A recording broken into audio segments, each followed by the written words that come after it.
इस लेक्चर में हम लोग टर्नरी ऑपरेटर्स देखेंगे जो कि आपको इफ एल्स का शॉर्टकट होता है, मतलब शॉर्ट हैंड लिखने का तरीका होता है। और इसी लेक्चर में हम लोग स्विच स्टेटमेंट्स भी देखेंगे। ओके, फर्स्ट हम लोग देख लेते हैं टर्नरी ऑपरेटर्स। ओके, सिंपल लिखने का तरीका होता है const age equal to 22। Okay, इस तरह से हमने एक वेरिएबल्स बनाया और इसमें लिखते हैं const drink equal to as this and this what this wine and this water. इसका मतलब क्या हुआ, अगर आपका 22 साल एज है तो इस कंडीशन में क्या है कि एज ग्रेटर देन 18 तो आप वाइन पी सकते हैं, या तो फिर आपका लेस देन होगा तो आप वाटर पी सकते हैं। इसका ये कंडीशन है।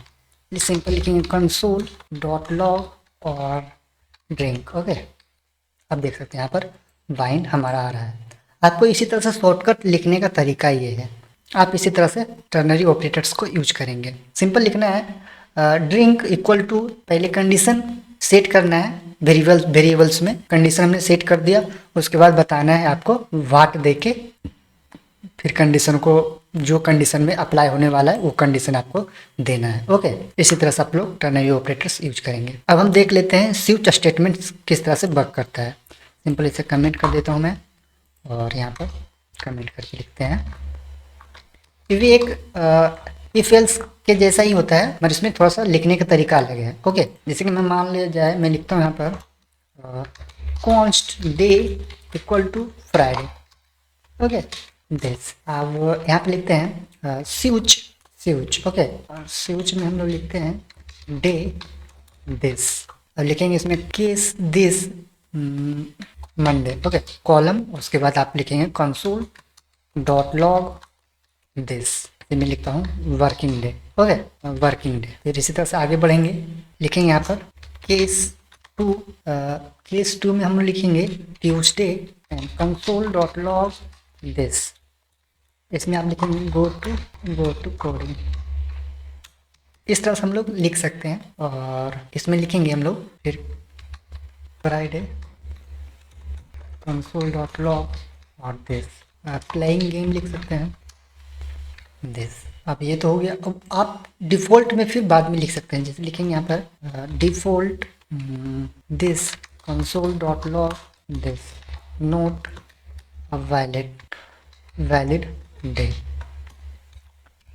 सिंपल।